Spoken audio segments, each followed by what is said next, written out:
experiencia como psicóloga en Servicio de Visita para Migrantes Costa Rica, recibimos una serie de vivencias y de situaciones de personas con una gran diversidad, sin embargo con un punto en común, que es la sobrevivencia a una serie de violencias a lo largo de su vida, a lo que llamamos un continuum de violencia. Estas personas, al ver en riesgo sus vidas en sus países de origen y al no tener una respuesta que les contenga, necesitan salir del país. Por ejemplo, tenemos la situación de una joven nicaragüense que acude a nosotros. Ella es una estudiante universitaria que fue una persona muy activa en las protestas contra el régimen orteguista de abril a junio del 2018.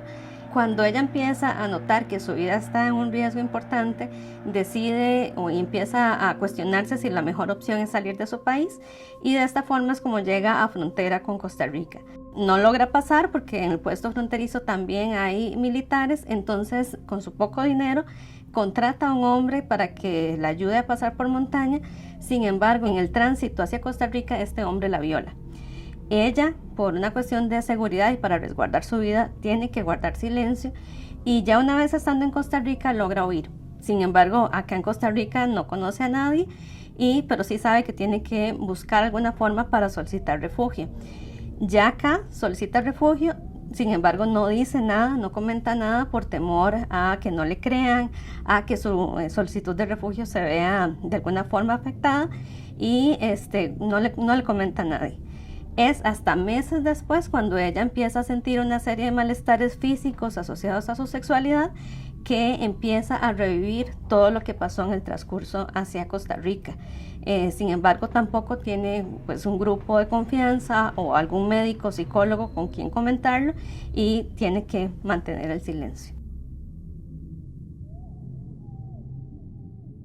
Es importante tener presente que cuando hablamos de violencia basada en género, no solamente estamos haciendo referencia a las mujeres, ¿verdad? Sino que también incluye a toda la población LGTBIQ. Recuerdo la situación de un joven gay que se vio forzado a salir de su país. Él era activista de derechos humanos en Nicaragua. Fue perseguido, amenazado, tenía miedo de que lo encarcelaran o fuera torturado, o incluso que pudiera perder la vida de una forma violenta por ser defensor de derechos humanos, pero no solo por ser defensor de derechos humanos, sino por su orientación sexual, ¿verdad? Sino por el tipo de activismo, digamos, que realizaba. Él decide huir hacia Costa Rica de una forma forzada, sí tiene ciertos conocidos y demás, pero su situación es muy vulnerable y muy complicada. Tiene dificultades para encontrar dónde vivir, y cuando lo encuentra pues está pasando muchas necesidades en cuanto a alimentación y a las necesidades más básicas, ¿verdad?, de todo ser humano. No tiene trabajo, ¿verdad? Lo cual además se dificulta muchas veces por el mismo estigma y discriminación que hay hacia las personas homosexuales en este caso. Un amigo le cuenta que una persona costarricense pues le había ofrecido tener sexo a cambio de comida. Él de momento pues no es lo que quiere, no lo piensa, ni siquiera está como dispuesto pues a hacerlo, pero llegó un punto donde ya viene que tiene que pagar la renta otra vez, que no tiene trabajo, que no tiene que comer, no tiene que beber, donde él no tiene otra opción que pues aceptar. La población LGBTI en Nicaragua desde hace muchos años ha sido perseguida no solo por el Estado nicaragüense, sino también por la enorme cantidad de machismo, de homofobia y de transfobia a nivel nacional. Incluso en Nicaragua, durante las protestas, antes de que liberaran a la población nicaragüense o a los presos políticos, se recontaron 3 personas transgéneras que estuvieron detenidas arbitrariamente en una cárcel para hombres. Ellas son mujeres trans. Sin embargo, el Estado nicaragüense no respeta el tema de identidad de género, no respeta la orientación sexual y las mantiene detenidas a estas 3 mujeres transgéneras dentro de una cárcel de hombres. Estamos encontrando casos que no solo se ven en Honduras, sino también en Centroamérica, de especialmente jóvenes, mujeres que están huyendo del país, víctimas de violencia, como por ejemplo chicas de 12, 13, 14 años que están en el proceso normal de desarrollo, están pensando más bien en huir y no en construir un futuro en su país, porque muchas veces son acosadas por grupos criminales como maras o pandillas y tienen que vivir escondiéndose dentro de sus casas, y en el momento en que un marero decide que esa niña le gusta por X facciones de su cara, de su cuerpo, muchas veces las familias enteras se tienen que mudar de ciudad y eventualmente, si continúa el peligro, tienen que salir huyendo del país. Estas son historias que estamos acompañando en muchos barrios de nuestro país. Bueno, de los casos que trabajamos como Centroamérica, a pesar de que son muy duros, siempre nos recuerdan esa humanidad y la fuerza y la voluntad que tienen los seres humanos. Y lo vemos especialmente de las mujeres que, a pesar de las violencias que les toca asumir por los roles que son impuestos en nuestros países donde vivimos, además de estos sistemas patriarcales, son las mujeres las que están liderando familias, y vemos que tienen las capacidades para sobresalir, para afrontar de manera muy heroica lo que les va pasando. Y estas son cosas que nos alimentan la esperanza y que nos recuerdan que vale la pena seguir luchando y seguir combatiendo estas estructuras desiguales.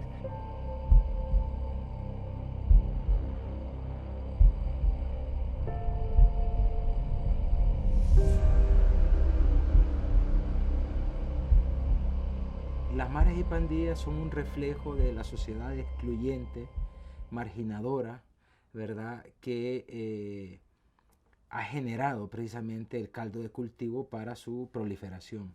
En ese sentido, las maras y pandillas reproducen esquemas de dominación en la dimensión de género. Una mujer que entra a la dinámica de una mara o pandilla jamás va a llegar a ocupar una posición de liderazgo en ninguna de las estructuras de las maras o pandillas. Desde la clica, que es la organización más pequeña, la estructura más pequeña, hasta a nivel nacional, nunca, que yo sepa, hemos tenido, ni en El Salvador ni en otros países, una dirigente mujer. La mujer que es captada, que es cooptada por la mara, asume el papel de estar al servicio de todos los integrantes de la mara. Un integrante de la mara hace lo que su líder le ordena, y si no lo hace tiene sanciones.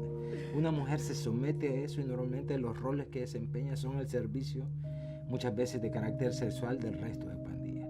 Si un integrante de la mara se fija en una muchacha de la comunidad que no es parte de la mara, eso es un mecanismo un poco diferente porque esa muchacha ya está fichada. Ningún otro muchacho puede fijarse en ella, nadie la puede tocar porque le pertenece al miembro de la pandilla que ha puesto sus ojos en ella. Por eso en parte se da la migración en estos días. Esta muchacha muchas veces hace que la familia entera migre huyendo porque no tiene alternativa. Incluso otros pretendientes no se le pueden acercar porque pueden encontrar la muerte. Entonces los estereotipos machistas, el esquema patriarcal se reproduce en la mara, no es alternativa a la organización ni para la equidad de la mujer. Es minoría de las mujeres indígenas que migran o a la ciudad o a los Estados Unidos. Son más bien los hombres, pero ellas sufren las consecuencias de esa migración porque quedan solas, abandonadas, estigmatizadas, utilizadas también laboralmente, sexualmente, etc. Y hubo una joven que se fue, el marido, cuando ella recién había dado a luz, y quedó sola con la suegra, viviendo con la suegra. Pues la mujer esta quedó mal en el parto y tenía que estar yendo constantemente a revisión médica. Y llegó a la clínica parroquial y el médico pues le hizo los exámenes de un ginecólogo, ¿verdad? Y la suegra le contó a su hijo en los Estados Unidos de que el doctor le había metido la mano y que ya la tenía que rechazar. Y entonces por ese mínimo hecho, el marido mandó a unos muchachos, hombres del pueblo, a que abusaran de ella, que la maltrataran, que la violaran, y terminó asesinada. Las poblaciones cuando tienen que recurrir al tema de la migración y salir de sus países de manera forzada, transitan por varios países a llegar a uno destino. En este tránsito viven diferentes situaciones de violencia que no acaban cuando llegan a su país destino. Por ejemplo, hemos atendido casos en donde se dan violencia sexual, donde el señor que vive como en esta casa se aprovecha, empieza a hostigar sexualmente a las mujeres, y donde ellas hacen el reclamo y donde ellas empiezan a activar como toda su protección, obviamente ante la situación, se ven más bien ellas violentadas de nuevo porque les dicen que las van a deportar, las van a denunciar, que ellas son las que tienen las de perder.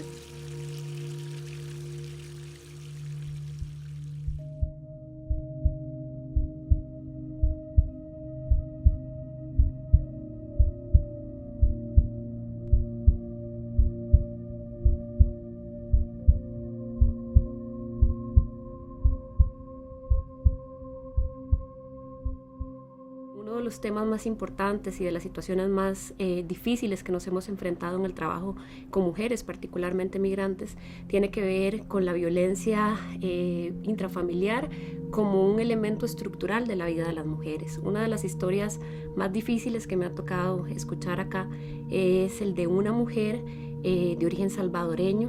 Ella desde muy niña lo que señala es que su padrastro abusaba sexualmente de ella.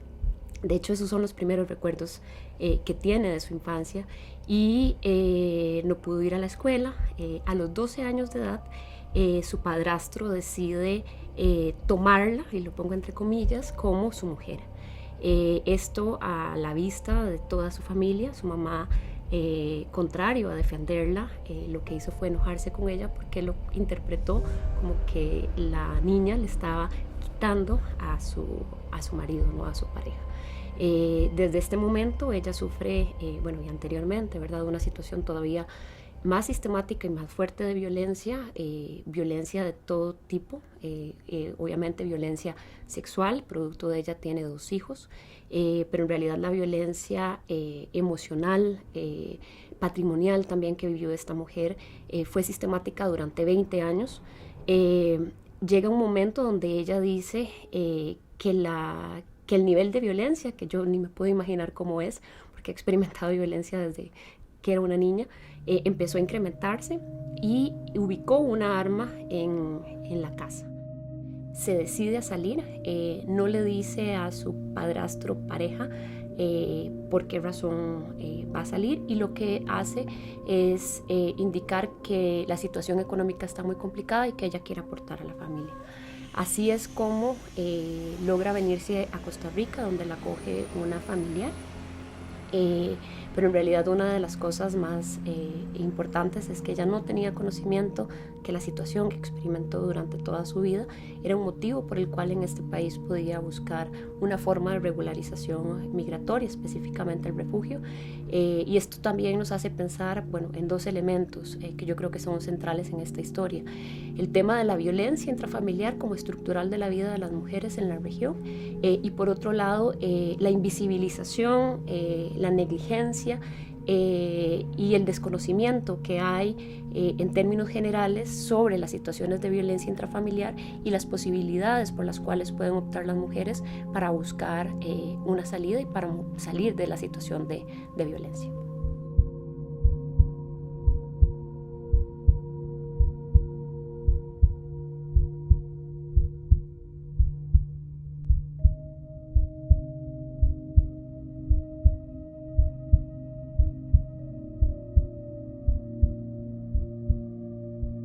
Hay mucho que hacer, mucho que decir, mucho que reflexionar. Yo diría también mucho que sentir, porque en primer lugar la decisión de salir muchas veces está motivada por la imposibilidad de conseguir sustento. Es decir, si de alguna manera los hombres tenemos el mandato de ser proveedores, para muchos hombres migrantes responder a ese mandato se vuelve muy difícil en sus países de origen, o incluso se vuelve imposible, ¿verdad? Y la otra gran realidad es que cuando llegan su destino o a donde logran llegar, que no necesariamente es donde quisieran llegar, muy a menudo encuentran también difícil cumplir ese rol de proveedores. Y eso les enfrenta pues con su propia constitución como hombres. Y el otro trabajo, me parece, para mencionar dos de los principales, es cómo los hombres en esta experiencia migratoria trabajan el tema de los cuidos y de las paternidades. Algo que puede ser relevante decir es que mientras hay una gran discusión sobre maternidades transnacionales, no tenemos una discusión sobre paternidades transnacionales. Y hay muchos hombres, por ejemplo, que vienen acá a Costa Rica, que tienen hijos, por ejemplo en Nicaragua, de los cuales habla muy poco. En cambio, cuando uno habla con las mujeres, muy a menudo sus hijos que viven con ellas en Costa Rica salen en la discusión o en la conversación, y también salen los que quedan en Nicaragua. Ahí yo creo que los hombres tienen o tenemos un gran reto de plantearnos el trabajo del cuidado. Se nos abre una gran oportunidad de reflexión, de sistematización, de acompañamiento, de manera tal que eso que decimos coloquialmente, que es la procesión que uno lleva por dentro como hombre, pueda ser compartida en espacios colectivos, en espacios grupales, y eso permita sacar esas ansiedades, esos temores, esos mandatos, compartirlos, reelaborarlos y de alguna manera permitirle a nuevas masculinidades que puedan emerger, nacer y crecer.